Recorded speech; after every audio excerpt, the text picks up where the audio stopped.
Welcome everyone. आप सभी का स्वागत है हमारे यूट्यूब चैनल हिंदी शिक्षा संगम में। चांद का मुंह टेढ़ा है पे हम लोग ससंदर्भ व्याख्या कर रहे थे। आज पार्ट 2 में हम उन आगे खंडों की व्याख्या करेंगे। पार्ट 1 में हम कुछ खंडों की व्याख्या कर चुके हैं। खंड 1 से लेकर 6 तक हम लोग व्याख्या कर चुके हैं। अब उसके आगे करेंगे। आज हम खंड 7 से व्याख्या करेंगे। खंड 7 में है आदर्शों की विद्रूपता, गांधी और तिलक।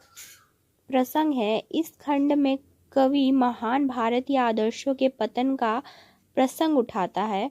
गांधी और तिलक जैसे प्रतीकों का इस्तेमाल अब केवल पत्थर की मूर्तियों के रूप में हो रहा है, जिन पर अवसरवादी शक्तियां घुंघू विराजमान है। यहाँ एक पक्षी है, उसे बताया गया है कि वह अवसर के रूप में आता है। यह प्रसंग राजनीति के अपराधीकरण और नैतिक मूल्यों की मृत्यु को दर्शाता है। पंक्ति है, गांधी की मूर्ति पर बैठे हुए घुंघू ने गाना शुरू किया। व्याख्या, गांधी और तिलक जैसे महान क्रांतिकारियों की मूर्तियां अब केवल पत्थर रह गई है। उन पर घुंघू एक प्रकार की पक्षी है जो अशुभ शक्तियों का प्रतीक है, बैठा रहता है। यह सत्ता के अपराधीकरण और महान आदर्शों के खोखले हो जाने पर गहरा व्यंग करता है।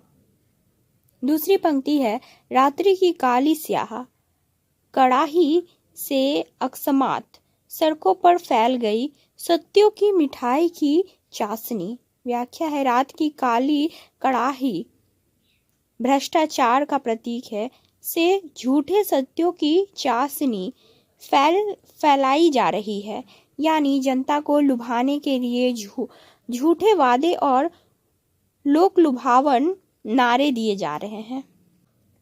आगे खंड 8 में कविता का निष्कर्ष पोस्टर ही सत्य है।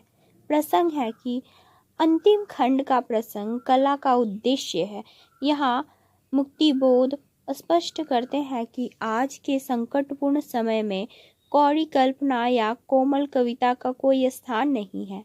प्रसंग में यह कहा जा सकता है कि जब समाज अन्याय से जूझ रहा है, तब हड़ताली पोस्टर ही सबसे बड़ी और सच्ची कविता बन जाते हैं। यह मानवीय करुणा और क्रांतिकारी भविष्य की आशा का प्रसंग है।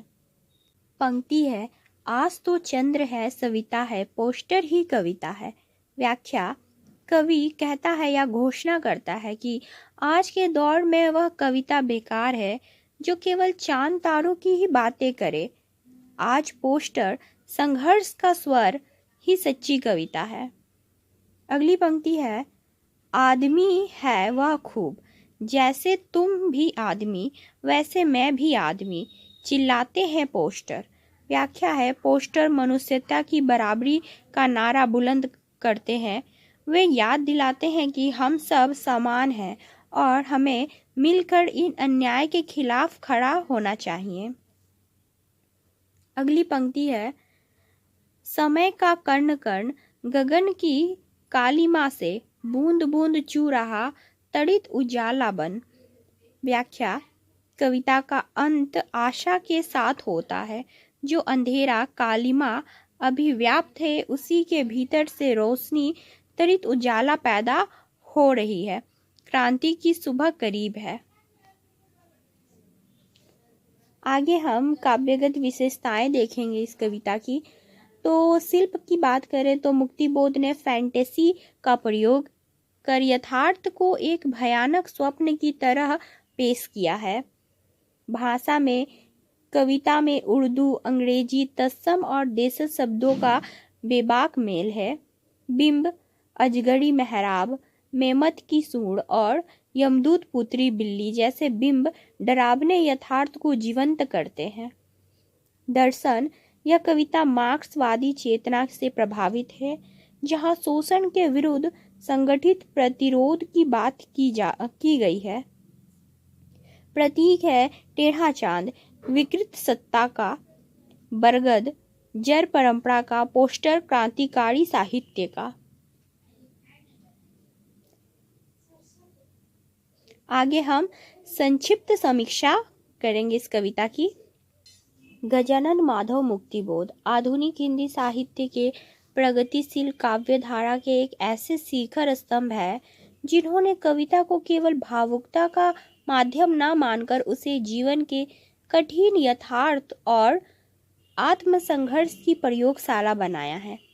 उनका व्यक्तित्व एक सतत जागरूक और बेचैन रचनाकार का था, जो समाज में व्याप्त विसंगतियों, शोषण और मनुष्य के भीतर छिपे हुए अंधेरों को अपनी फैंटेसी के माध्यम से उकेरते थे।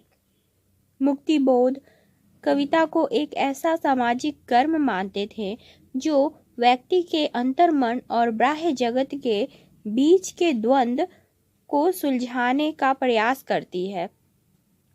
मतलब एक व्यक्ति के मन में क्या चल रही है और समाज में क्या चल रही है, उन दोनों के द्वंद्वों को ये सुलझाते थे। उनके अनुसार कविता केवल शब्दों का विन्यास नहीं बल्कि अनुभव की रेलगाड़ी के पीछे जलने वाली वह लाल बत्ती है जो चेतना को निरंतर जागृत रखती है। वे कोमल और कल्पनाशील कविता के विरुद्ध थे और उनका मानना था कि जब जीवन और समय क्रूर हो तो कला को भी उतना ही सख्त और ईमानदार होना चाहिए ताकि वह सत्य का साक्षात्कार कर सके। उनकी प्रतिनिधि कृति चांद का मुंह टेढ़ा है के संदर्भ में बात की जाए तो यह केवल एक काव्य संग्रह का नाम नहीं है बल्कि पूंजीवादी व्यवस्था और आधुनिक सभ्यता के प्रति एक गहरा व्यंग और आक्रोश है। इस कविता में मुक्तिबोध ने चांद जैसे पारंपरिक सौंदर्य के प्रतीक को उलटकर उसे एक ऐसे जासूसी और विकृत सत्ता के रूप में प्रस्तुत किया है जो अंधेरे में छिपे हुए शोषक वर्ग का प्रतिनिधित्व करती है।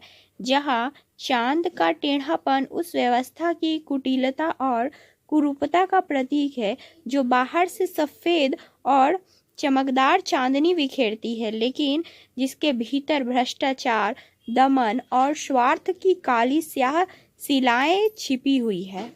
यह कविता मोहभंग के दौर की एक ऐसी फैंटेसी है जहां कवि नगर की गलियों, कारखानों की चिमनियों और खंडहरों के बिंबों के माध्यम से मनुष्य की खोई हुई अस्मिता अर्थात पहचान और उसके संघर्षों की तलाश करता है। भूमिका के रूप में यह कहा जा सकता है कि यह रचना पाठक को उस भयावह सत्य से आमना सामना कराती है जहां कविता पोस्टर बन जाती है और शब्द हड़ताली अक्षर बनकर अन्याय के विरुद्ध खड़े हो जाते हैं। तो ये थी चांद का मुंह टेढ़ा है कविता की ससंदर्भ व्याख्या और संक्षिप्त समीक्षा। तो आशा करती हूँ कि आपको यह वीडियो पसंद आए। वीडियो पसंद आए तो वीडियो को लाइक शेयर करें और चैनल पे नए हो तो चैनल को सब्सक्राइब करें। मिलते हैं अगले वीडियो में, तब तक के लिए धन्यवाद।